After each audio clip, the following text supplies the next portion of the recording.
timeline that really begins when he meets Meghan Markle. Well, right? And again, the cynic in me. So we blame the woman. Well, we blame the outsider. I got to say, if one of my sons, vocal before if Meghan one of my sons came to me, don't do him a disservice by denying him that. If one of my sons, wait for it, going to miss it, Dad, great news! I'm going to marry an American divorcee who's 5 years older than me, and she wants nobody from her family at the wedding apart from her mother, on either side, right? And has just disowned her dad, etc., etc. I think I would say.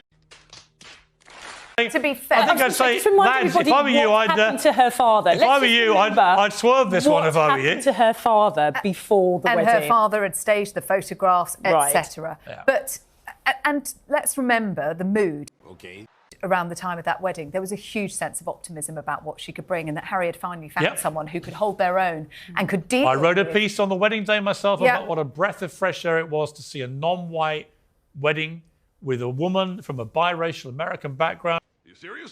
Everyone loved it. This idea that the media were out to get Meghan Markle, out to get them as a couple, totally invented revisionism. I remember it. All the papers were ecstatic. Absolutely ecstatic. She was this fantastic, glamorous actress. Straight out of Compton. Harry had been wearing all the hypocrisy started. Then all the that didn't suit the colour of her but then skin. let me bring in Maureen, because it seemed to me the tipping point was after the wedding, when all the hypocrisy began, all the preaching about carbon footprint and climate change, as they used Elton John and George Clooney's private jets like a taxi service. Preaching, get this, on the day of the $500,000 baby shower. Are you serious? Sending out a tweet about poverty on their Twitter account, as they're literally having a $500,000 baby shower with a bunch of celebrities in New York, and then flying back on the Clooney jet, etc., etc. What? And I remember, because I was writing a column at the time about all this, a growing sense of disillusionment from the public that this lovely couple, who seemed so well-suited and so good for the country, seemed to be getting into a place where they wanted to be constantly having their royal cake and eat it. 100%. And that goes full circle to, as you pointed out, the relaunch of the Sussex.com website, which is a complete abrogation of what Her Majesty the late Queen told them. There was to be no monetizing of their royal titles. That was why, per the Sandringham Accord, you are either in or you are out. One of the two. So they relaunched this website with Meghan's royal coat of arms. Again, either the royal family has mistreated you to the point where you are suicidal and asking for help that you are denied, or you are so proud to have married into this family that you are posting your coat of arms online. You are running an incredibly lengthy CV in which here it comes. You, without a shred of irony, say that one of your top priorities as whatever kind of philanthropist or activist she's spinning herself to be, prioritizes quote unquote family care. And if we really want to get down to the nuts and bolts of it, okay, I'm listening. You have my attention. This is why Harry cannot be let back in and cannot be trusted. Kate is ill. What is ailing her is a very closely guarded piece of information. Yeah. That is their right. Harry and Meghan remind me of the fable of the scorpion and the frog. The scorpion asks the frog to float him across a river. The frog says, "You're a scorpion. You will bite me and kill me." And the scorpion says, "It would make no sense. I can't cross the river without you." Halfway through, scorpion stings the frog. The frog says, "Why did you do that?" The scorpion says, "Wait for it. It's my nature. I can't help it." Yeah. That's Harry and Meghan. Paula, we have the scorpion and the frog, a perfect metaphor. Perhaps if Harry were here, he might say that he's been stung so many times that he couldn't take the pain I'm sure any longer. He would. He's been whining about all this. That's why he spoke out. Well, I mean, you use the word whining, but of course he is somebody who he says he has suffered significantly and that it's impacted on his mental health. So I think the term whining... Let me ask Sarah on that point. Should be... So wait for it. I wrote a column for the Sun tonight about William, right, who I think has been amazing. You've got to put yourself in his shoes for a moment, right? So he loses his two beloved grandparents. and mentors for potentially one day being king. Quite a leap from grief and trauma to my Todger. Todger, that's a very gentle word. Is it gentle? Todger. Sounds like a nice nickname. Was that befitting of a member of the royal family? Can anyone seriously take Harry seriously as a councillor of state, shouldering the burden of 1,000 years of history as Britain's representative across the world? And Harry and Meghan are not exactly turning down the gas on their flamethrowing. Their client, journalist and professional lickspittle, Stop it. Omid Scobie, published a book in which he accidentally outed the King and Princess Catherine as racists. An implausible, ludicrous claim which unwittingly did more damage to the Sussex racism smear than anything else. Are you serious? And they jetted to Jamaica to attend a movie premiere just as King Charles revealed he'd been treated in hospital for an enlarged prostate, posing for smiling photographs with a Jamaican Prime Minister who literally wants to abolish the monarchy.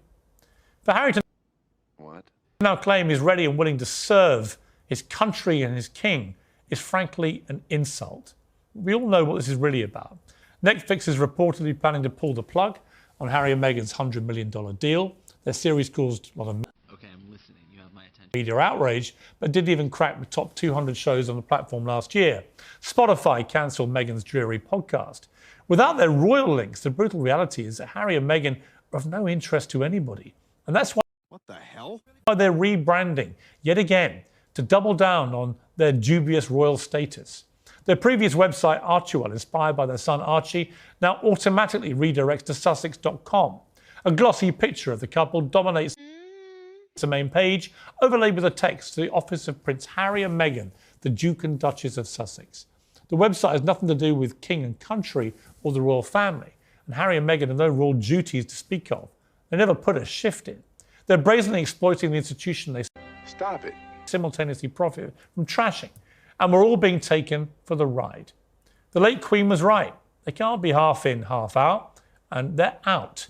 They sold their royal souls for life as reality stars, trading every private cough and splutter for cash.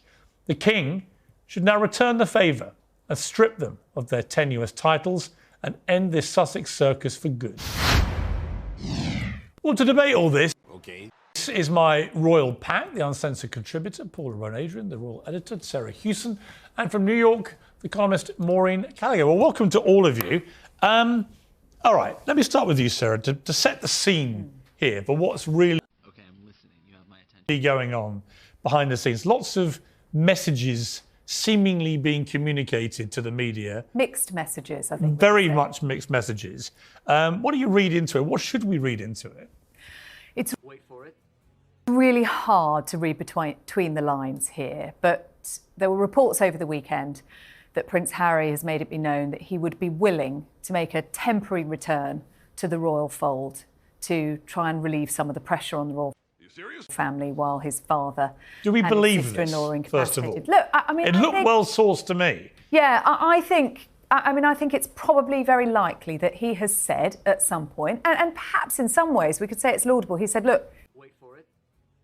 If you're really struggling, I can come back. I will do that. You know what I found? But it's not going to happen. You know what I was struggling with, using the word struggling, was his explanation that, you know, these kind of family situations where someone's very sick can bring everyone back together when he, according to the other members of the family, is single-handedly responsible for all the fallout in the first place. But it seems to me, from his tone and his language, that he is now seeking some kind of rapprochement. It's much more conciliatory language that we're hearing from Harry. No more demands for an apology from the family before any kind of But from what I've contact. read, and it looked pretty well sourced again, an emphatic no thanks. Yeah, absolutely no way back. Particularly from Prince William. I think that's the biggest mountain that Harry has to climb. It may well be that behind the scenes there are cordial conversations taking place with his father. And that is what he's talking about when he says, you know, this can bring families back together.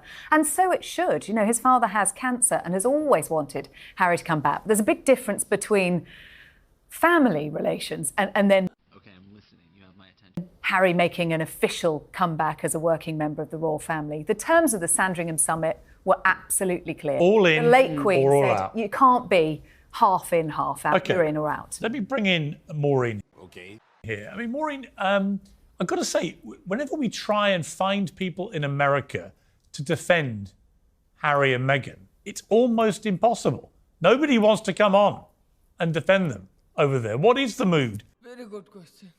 About them over there?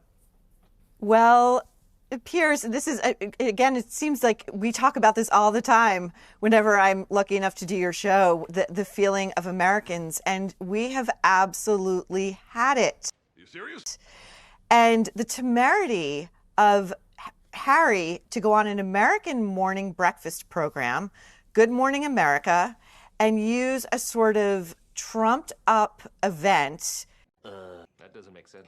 A year out promoting the Invictus Games to happen next year, to soft pedal some sort of possible reconciliation with Prince Charles, and then to later leapfrog off of that with a story placed in the Times of London with this bombshell claim that not only did Harry want to return and was willing to help out, what an offer. Wait for it. But that the palace might be open to that as well. It's been really a remarkable 2 weeks in terms of just the timeline of events and the series of humiliations that What the hell? Harry and Meghan have suffered, from the breakneck 24-hour trip to London, to the UK to see Charles and to get only 30 minutes, to hear later from Charles's staff that they, quote, couldn't wait to get rid of him because they were afraid he would never leave, to William not seeing him nor speaking to him, to William then saying emphatically, and Charles's office briefing emphatically, there is no way back for these two. And when you couple that with Meghan's rare quietude this week, she was seen but not heard from on GMA in America. She was barely mentioned in the Times of London, and when she was, it was at the bottom of the piece. I actually think there's quite a lot of intrigue happening right now, and it will continue to unfold in the coming weeks and days. Yeah, and I'm afraid the cynic in me says that this is all because their life in America is not going as well as they hoped. The millions have been stemmed by them being turfed off platforms like Spotify because they were effing grifters, according to one of the executives there, and produced terrible content. And that in their desperation to try and maintain their very high standard of living and their celebrity status, which is all they have now out there, they've now flipped art